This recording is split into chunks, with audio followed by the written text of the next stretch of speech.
Welcome to Overtime with Jared P. and Johnny O, episode 61. Where has the time gone? We're going to talk NFL Power 5. Should any pro game end in a tie, especially the NFL? And then, we got some other things that Johnny wants to talk about, the Ryder Cup. And, to me, they try to make it fun, and golf fans don't like it. But we'll get into that here in a minute. I don't know how I really feel. But I want to thank our title sponsor, Elite Performance Chiropractic, former guest on the show many times, Jeremy Phillips, former NFL player. He is the doctor, the owner, the chiropractor there. 2 great locations. Get you feeling better than ever. Elite Performance Chiropractic. Check them out for sure. And Jeremy was in Dublin at the Thursday night football game. I saw that. I was so jealous. It's like life. He's living pretty good. I like it. He deserves it, man. He works hard and plays hard. That's right. 100%. All right, let's get started here. We're going to NFL Power 5. And you said before we started, we'll probably have a different one every week. And I agree with that. You just want to go back and forth. I do 5, you do 5, or you do 5, I do 5. And then like you start 5. And okay. Let's do it. All right. Number 5 this week, I have the Los Angeles Rams at number 5. They've had a lot of close games. They haven't played the easiest schedule, but Nakua is amazing. How many receptions did he have? Oh, my 17? gosh. I mean, it was like, holy cow. Yeah, he's ripping it up. He's got like 550 yards already or something like that. It's insane. He's always open.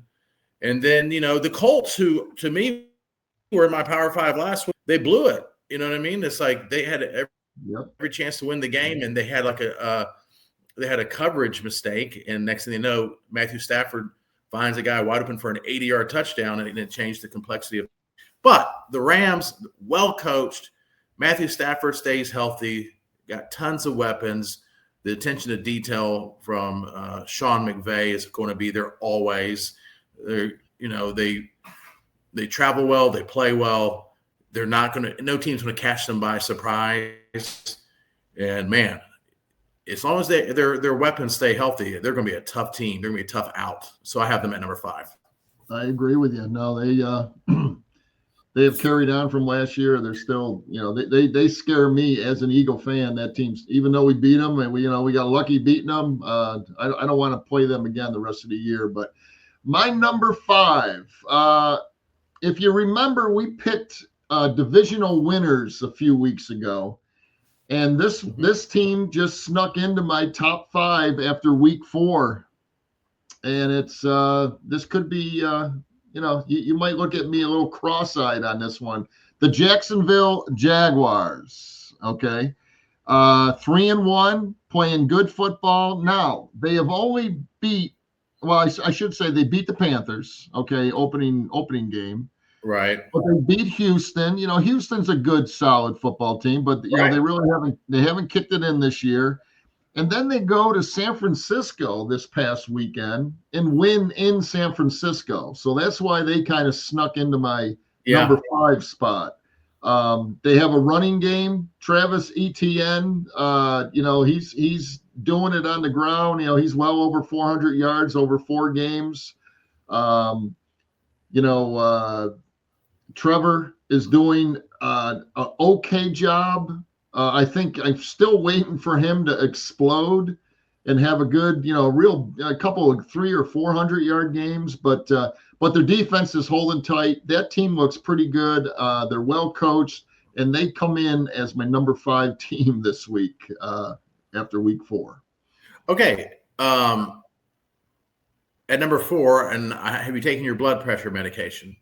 I don't know if you're on it or not. You're in better shape than me. But at number 4, the Philadelphia Eagles. I was trying to get a spit take while you're drinking. I don't believe in this team. Their offense is anemic. Their defense is great. Their offense is anemic. They're winning without Saquon Barkley doing anything. They're not doing anything with them. my adage is, did A.J. Brown play? And I've been saying this for a season and a half now. The answer is yes, and so they win. That's kind of like he's playing. What do you have, 2 receptions? Yep. I mean, and they're winning every possible ugly, lucky way. And a win's a win's a win. And I've said that for a long time in the NFL. Eli, I'm going to kill you. And but no, I just don't like, until their offense starts to like really start producing. This team's not. It's going to run out of luck. It's just kind of like the Chiefs last year, where they won, all these 1 possession games. That's hard to maintain. And they've been, and they're playing a number 1 schedule. I get it. Yep. Well, the Eagles, to me, have not been impressed. They're the least impressive 4-0 team, undefeated team, or a team that's won 20 games in a row that I've seen in a long time offensively. You want to say something? All right, come on. Adding on. Say. Adding on to what Jared said, I think that Jalen Hurts is not a top 10 quarterback in the league, and I stand by that. Okay, and you're a Kansas City fan, and he outplayed your number 1 quarterback in the Super Bowl. So how is that not a top 10 quarterback in the most important game of the year? Okay, I want you to study it a little bit more. When you win Super Bowls and when you outplay the quarterback that they've been saying is the greatest quarterback in the league right now, there's a little bit of an argument there. But I do appreciate your, I respect your opinion. I will say that. And I like your shirt. I'm a New York Knicks fan, after my Lakers. So at least you're wearing a decent shirt tonight. Well, Patrick Mahomes had no time to throw the ball. So how is he's obviously going to get outperformed if he has no time to throw the ball, whereas Jalen Hurts has all day. Oh, yeah. So he should be penalized for that, right? I think Eli, he's made this argument with me, which I do agree. I like it. No, it's a great argument. He makes an argument, and I don't know how much I agree with it partially, that you can take virtually any top 10 quarterback, put them on the Eagles, and it's the same results. And I think that's I don't know if that's true. I mean, him saying that I think is awesome. I'm serious, and it makes sense. It makes a lot of sense. But you can go through. Okay, so Tom Brady really wasn't that good. I mean, he had the best offensive line. Any offensive line is going to make your quarterback great. I mean, you and I could complete some passes behind a great offensive line as long as you got that little extra time. No, I agree. They are. I mean, that's what we should be talking about. Are the boys up front, man? Those guys earn their money, and they are the key to every game played. Every Thursday, Sunday, and Mondays. Yeah, absolutely. It's so true. And Jalen Hurts, like we've said before, if you're new to the show, to me, I've said it before, and I think you agree. He's the reverse Lamar Jackson. The regular season, you're kind of like, okay, he's all right. And then he gets to the postseason, and he's great. And that's what you want in a quarterback. They show up in the postseason. It's a curious argument. Like, what quarterback out there that's a Pro Bowl level quarterback wouldn't win with the Eagles? I don't think there's that many. Now, I think there's a lot of quarterbacks out there that wouldn't win with the Chiefs, especially last year when they had the worst receiving core in the NFL. They had like the least separation. I think they finished 30th in wide receiver separation. So, no one's open. But anyway, so that's my number 4 team is the Eagles' only base offensive production. Yep. And just one more thing on that. But they're still 4-0, okay? And they haven't even kicked it in yet. Last year at this time, they were 2-2 and were having, trying to find themselves a little bit. They're talking about firing Sirianni at this point last year. Yep. And then after that bye week and that 2-2 start, they lit it up, and they've lost 1 game since October of last year. But anyway, that's a good argument, and we'll continue to argue that. Probably after the next couple Super Bowls when he's. Yeah. Right. All right, my number 4. I had to stick with them because I still think they're right there, and it was hard to really pick that top 5 this week. I thought it is hard. The LA Chargers are still in my number 4 spot. because I'm remembering they beat Kansas City and they have beaten Denver as well already this year. Now losing to the Giants and Jackson Dart, on his first game ever, that surprised me a little bit. But I'm going to keep the Chargers at number 4, and I still think with Herbert and company and Jim Harbaugh and that defense, they're going to be in that top. They're going to be one of the few teams in our top 5 every week, I think. Well, Coach, they're not in my top 5 this week.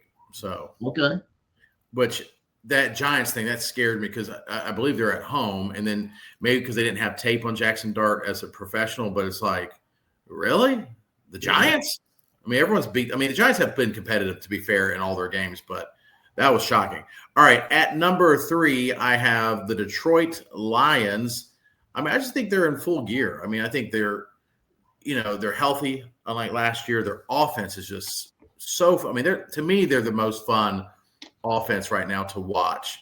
I think Goff is over 1,000 yards passing already, but they also have a balanced running attack. And so, they sure do. If that's what I like. If they're down, they have the ability to catch up. And if they're up, they have the ability to keep you off the field. And then with Hutchinson and all them healthy so far this year, they're a tough out. They really are. Other than the opening week stinker, they've looked phenomenal. So I have them at number 3. It's a great number 3. That team, wow! I give them a lot of respect. That is one hell of a football team. My number 3, and then I'm going to kind of wonder why I picked them at number 3, but they're still the Buffalo Bills. Okay, Josh Allen is still healthy and doing everything he has to do for them to win ball games. But they are my number 3 this week. But then I looked and I said, well, who have they beaten so far? Jared, listen to this, man. They beat the Ravens, which, the Ravens are 1-3, but they're still the Ravens. Okay, they beat the Ravens.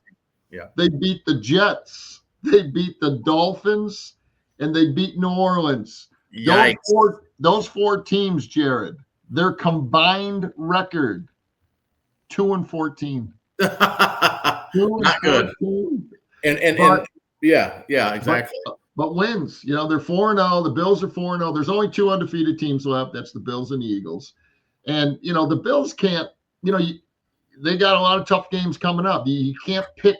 Well, this team isn't that good. Well, we better not play them. I mean, the schedule is given to you. So I'm going to keep them at number 3 and feel good about them because they are a very good football team with Josh Allen. If something happens to that guy, the whole team it'll just sink. They'll implode worse than that. Yeah. At number 2, I have the Buffalo Bills. So I echo what you're saying. It is concerning that the Saints stuck around for a while. Yeah.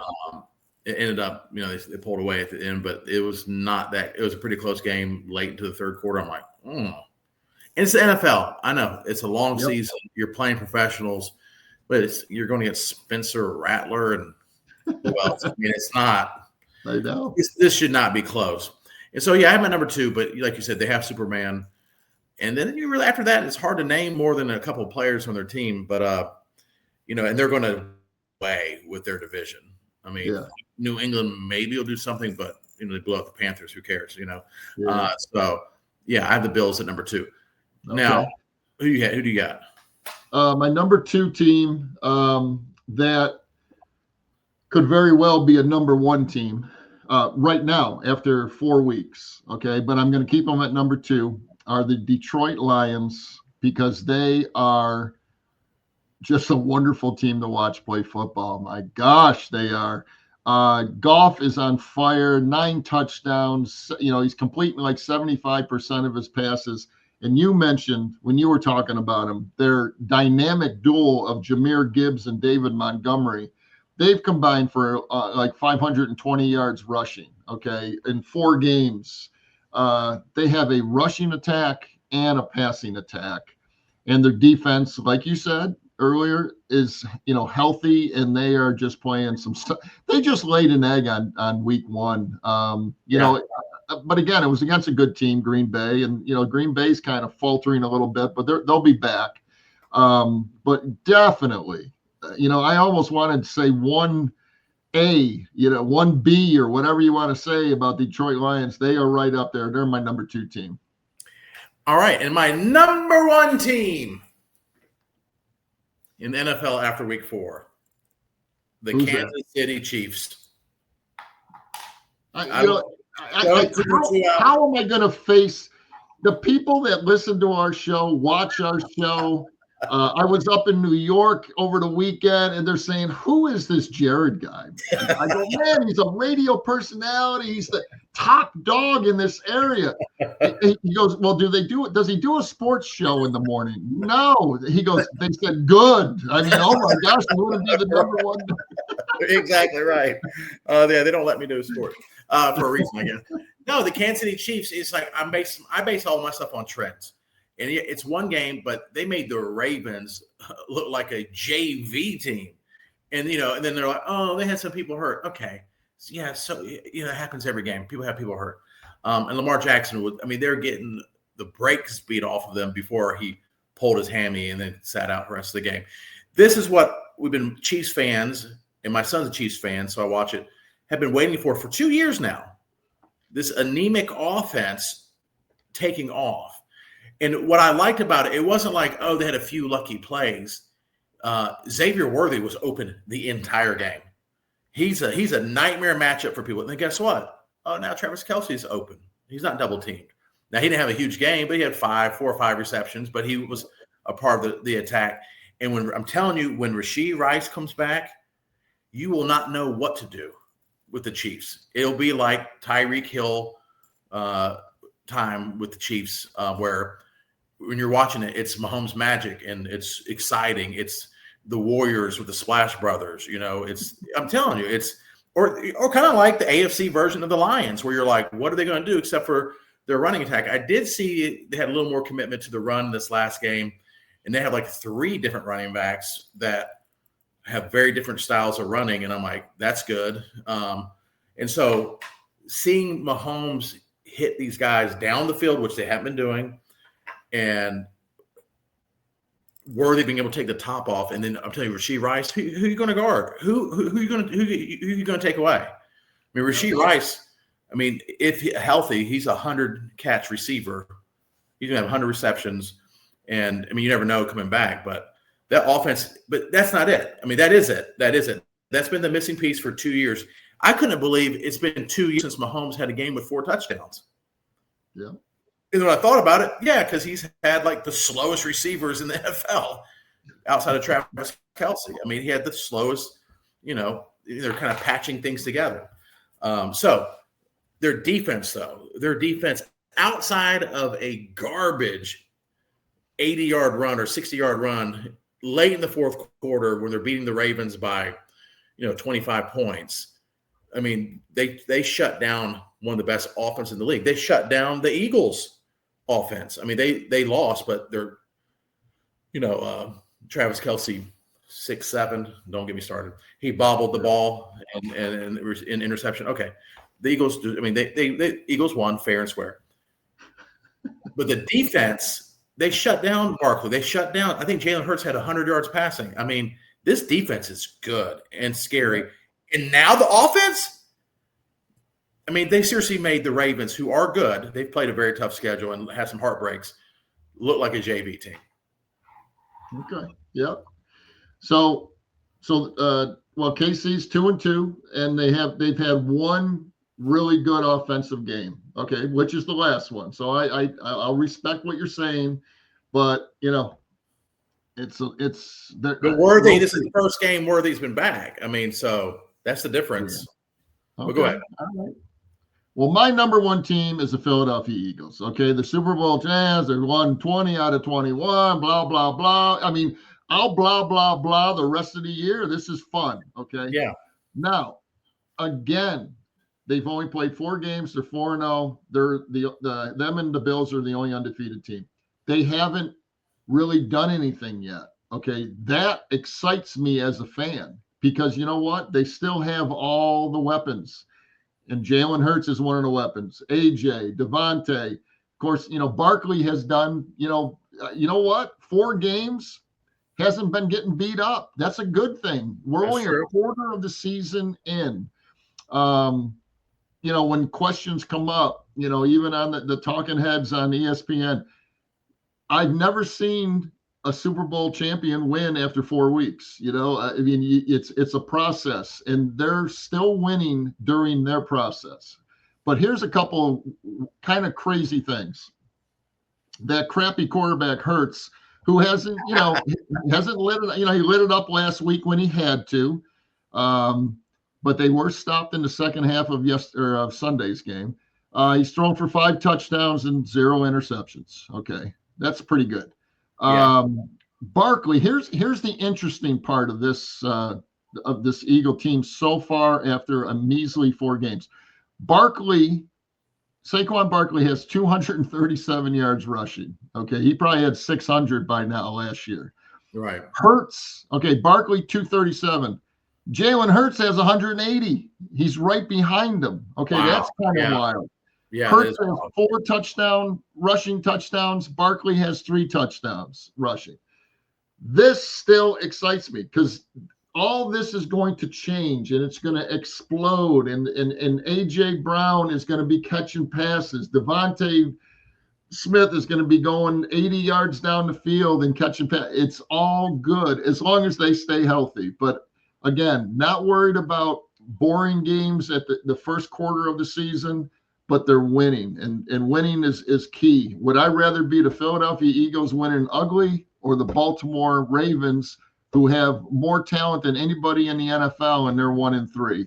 That's the NFL speaking out loud. Figure out how to win a football game. So my number 1 team is still the Super Bowl champions, Philadelphia Eagles. I guess you have a good argument there. And wait, let me add one thing. They played Dallas, who just tied Green Bay. Well, that was a hell of a game, 40-40, that we're going to get into. Dallas, your Kansas City Chiefs, the Rams, and the Tampa Bay Buccaneers. That is the toughest schedule in all of the NFL so far after 4 games, and they're 4-0. So just keep that in mind, and we'll they're playing. They're like the Chiefs. They're playing a first place schedule. They punish success in the NFL, but I do like the train of thought that their offense hasn't kicked in yet and they're still undefeated. That is scary. And as a Commanders fan, and we're not healthy, but as a Commanders fan, it's like, oh my gosh, they're not even healthy on offense. They're not. They're healthy on offense. They're not clicking yet, and that is scary. All right, well, good stuff. Let's thank our other sponsors, Johnny. Who you got? All right, we got Estate Jewelry and Loan. He's got something old, something new. Estate Jewelry has a great selection of new and estate jewelry, and you can really find a nice, unique piece for any occasion. Brian's showroom's beautiful and has lots to choose from. It's a very cool little local jewelry store here in Greensboro. You can check him out at 2511 Battleground Ave and also at estatejewelryloan.com. Salsarita's Fresh Mexican Grill, tasty food over there, located in High Point at the Palladium and in Greensboro in the Target Shopping Center on New Garden Road. He's got a food truck, catering, daily specials, and you can check out their menu at salsaritas.com. If you need some insurance, Shank and Torrance Insurance, they are the ones to go to, located in Greensboro, but they serve the entire Triad and state. Brian Torrance specializes in personal insurance, including auto, homeowners, and life insurance. You can call him at 336-310-1320 for all your insurance needs. And just stop by, tee it up indoor. Davis Trexler, tell him we sent you. He's located with 3 new simulators, indoor golf, with over 100,000 golf courses to play. If you mention Jared, if you mention Johnny O, he'll give you 30 free minutes on any golf course that you want to play there. And he's located over on Battleground Ave. That's awesome. We need to post that, by the way, on social media. I'll do that this week. Yeah. That's a good deal to let people know about. All right. We're going to talk about, should the NFL or any NFL game ever end in a tie? And Johnny, I'll let you go first. Should it ended in time? No, man. That's just what do you do? It's almost awkward when they're walking off the field, after like the other night. Okay, Cowboys and Green Bay. What a game, 40-40. Outstanding offenses just going at it. All kinds of action, and they end up in a tie, and the game just ends, and you got a tie. It doesn't make sense to me. And the NFL does so many great things. They can't come up with something. And I think I got a little bit of an idea to do. Okay, they played 10 minutes, right? It's a 10-minute overtime period. Play the 10 minutes. Okay, it ends 40-40. Double overtime. Play another 10 minutes. I mean, you got to come up with a winner.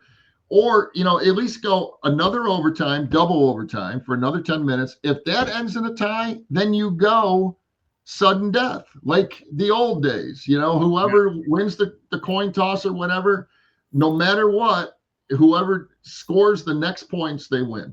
They got it. And now, too, I mean, NFL, I think this scenario, if it went to a double overtime, it would have just been the next person who wins because they both had the ball once. They both had the ball equal amount of time. I mean, not equal amount of times, but because the current rule is the one in the regular season is different now in the playoffs. It's like the Buffalo Bills rule in the playoffs. But, if you win the coin toss, if you go down and you score a touchdown, the game's over.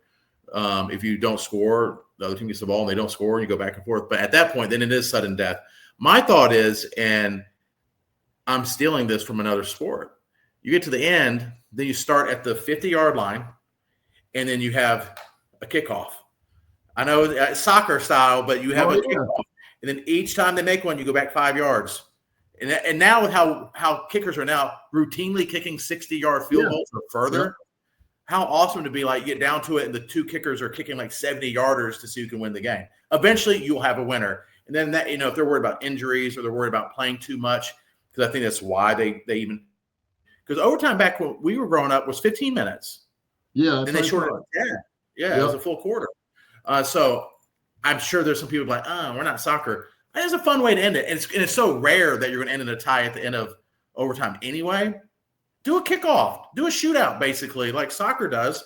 But you go back and forth, and it's, until one misses, you just keep going. But with the defense rushing in on it, correct? Defense rushing, yeah. They can block it. They can do, like your Eagles got lucky and blocked another kick and got another cheap set of points and should have lost Tampa Bay. But anyway, but no, that's my solution, and it's be entertaining, be fun. And then and I'm saying it now because these kickers are so freaking good. It'd be nice to see a shootout end with a guy hitting a 70-yarder because that would happen. And like you said, well, people say, "Oh, we're not soccer, or whatever." Yes, we are. How many games? I'd like to know how many games at the end of the season, after a 17-game season for all the teams, are decided by a field goal at the end of the game. A lot. So why not end it like that? I like it. I like that idea. Let's send that in, man. Yeah. Goodell, if you're listening, let's do the shootout at the end. Tie at the end of overtime. Let's do it. Because you can't, I mean, you got like almost 1,000 yards of total offense. You got players out there. Prescott had 400 yards passing, and the Green Bay's Jones had over 100 yards rushing, and it's just two great offenses. The defenses didn't show up that night. Fun to watch, and then at the end it's like tie. Oh, and they could come back to haunt both of them, like with either division winning their division or home field for first place, maybe. And then also, I guess that came out of that game is Green Bay. There's some questions on defense now. Because they were a top 10 defense last year and they started off hot. Maybe it's just one game. Maybe it's just one game, but that makes me think, ooh, that's why they were in my Power 5. Because like you can't be Swiss cheese and be on defense and be in the top 5. Yeah, not 40 points. Yeah, but they were supposed to be especially with Micah going there. But again, we're only a quarter of the season in, so look out for them. But all right, what do you want? You want to chat a little bit about the debacle in New York? Yeah, you do that. That's your thing. I have an opinion on it, but that's caused a lot of controversy. Yeah. I was up in New York actually with my brother and a few buddies, and we were watching quite a bit of it, and it was embarrassing. I mean, the Europeans were crushing US. Right. I mean, absolutely crushing them. And I kept saying, I mean, these are, there's 12 players on each team. These are the 24 best players. Anything can happen. I mean, the European guys, they all play in the PGA, PGA here in the United States all the time. They're all ranked golfers. It did not surprise me, and on any given day, you can beat, the number 24 guy can beat the number 1 guy, no problem. I mean, it happens in golf. You can shoot a 68 one day and an 85 the next day on the same course. So it was quite interesting.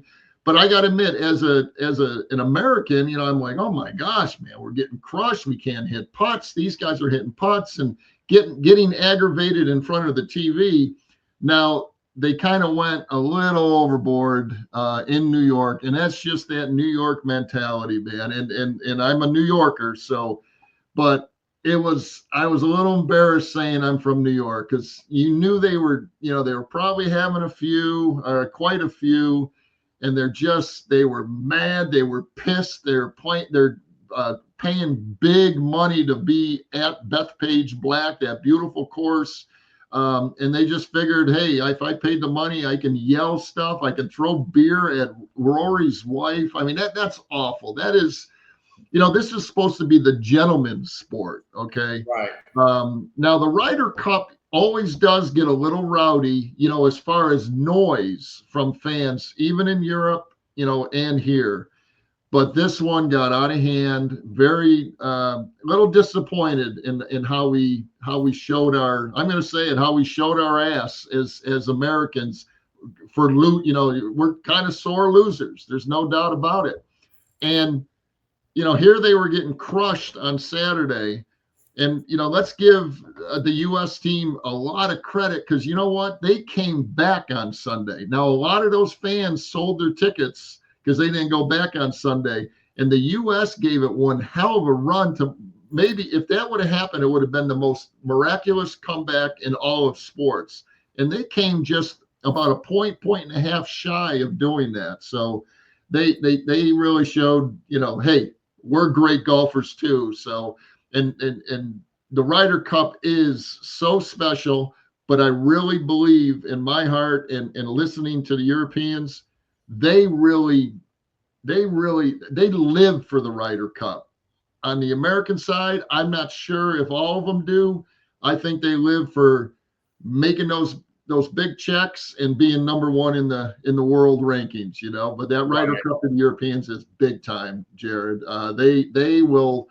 They will be celebrating that for a couple months. And then when the season starts next year, they will be reminding those Americans who won the Ryder Cup. Yeah, I bet. Now, is it kind of like, because I've seen years before where like Tiger Woods was not a top 12 golfer, and then he'd be the captain of the Ryder Cup, and he'd play and all that stuff. I mean, was it the top 12? Yeah. It was basically the top 12? Okay. Absolutely. Years passed and they got around to like, oh, well, you're going to be our captain, so it doesn't matter your rank. You're not ranked in the top 12 right now. But no, the captain is usually a little older and not really, most of the time, not even in the top 20 or sometimes top 50, just that guy that really knows the game and knows the players, to set it all up. And Keegan Bradley was one of the few. He's a pretty young guy, he's in his 40s, where he could have maybe placed himself on the team. That's how good he did this year. But you can't captain. It would have been very difficult to play and captain the team. There's a lot of responsibilities doing that. So the captain doesn't even play sometimes? No, does not play. Oh, okay. Well, that actually makes sense. And then no, they're coaches. Basically, they're the coaches, and kind of setting everything up for those guys. Yeah, and then they had like a comedian, Heather McMahon. She was like in charge of chants or whatever. I'm not against it. This is the way I compare it. Golf fans have been suppressed for so long. I mean, I know the Ryder Cup every year, it is a little more trash talk. You just had Happy Gilmore 2 come out. It reminded us you can have fun at sporting events. Every other sport, you can, I'm not saying throwing beer on somebody's wife. Of course not. But like trash talk is a part of it. Like you're shooting free throws. They're not quiet, the opposing fans. It's 4th and 10 and you're on the road and and you got to get a touchdown. The fans are yelling every possible thing. And then golf for years is like, oh, we're so quiet. We're so gentlemanly. Yeah. It's kind of like those teenagers that were never able to do anything and they get to college and they're like, and they're like, hey.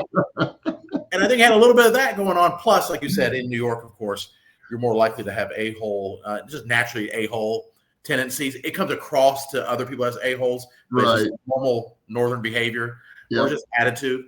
Like to other northerners, it's like, yeah, this is how we talk. But like to people in the South or other parts of the country, like, I would not talk to somebody like that. But they're not doing any malice. It's just, but yeah, that's the way I compare it to. And it's like, it's the teenage kids that aren't used to having fun, and now they're basically binge drinking. Like, do what you want this weekend. They're like, oh, they can't handle themselves. But back to what you're saying. I'll watch I watch a lot of golf, but they do it in Arizona in the Phoenix Open, where the crowd on a couple of the holes can go crazy because it's set up like a stadium, like the par 3 court, the par 3 hole. And they're going nuts, and it's a blast. They're up there ready to tee off, and they're screaming and they're cheering and this and that. And the players are, doing this for more. I wish they would have. It would be great if they had like 2 of those tournaments where you could do it. The fans could yell, good stuff, cheering and stuff like that on every hole for like 2 tournaments a year. I think they would have a blast with that. Now, if they get unruly, you get kicked out. There's certain rules. Just like if you're at a basketball game or a football game, if you're getting out of hand, get the hell out of here. But because it's so quiet. So then when you hear one little noise, it screws you up. I'd rather have a bunch of noise and then just go for it. Yeah, because that comes like background noise. Like this is what it is. Yeah, I think it's a great idea to have like two start with that and see how that goes. And maybe, guess what? You might attract younger fans and have a whole new generation of people. And I think some of the older people too, they're like, this is cool. We're having fun too. Yeah. They might not like it at first, but get with it. All right. We're changing the rules, Jared. We're changing the rules. Yes. Tonight. You gotta be fluid at this day and time. You gotta be able to pivot, And the smart sports have done things to make their sport more interesting. Baseball has made, for the big time, the count, the pitch count or the pitch clock, with the way you could shift and different things so that you can have more scoring. The NFL has made it really hard on defensive backs to be able to really guard anybody. The NBA is speeding things up, no hand checking. You gotta get with it. Let's do it. I like it. All right, man. Great show. Another good one, man. I'm going to call my New York buddies that I were with. I'm going to say, this Jared guy knows his stuff. Listen to this show tonight. Yeah, you need to warn them about where the Eagles are in my power. All right, buddy. Till next week.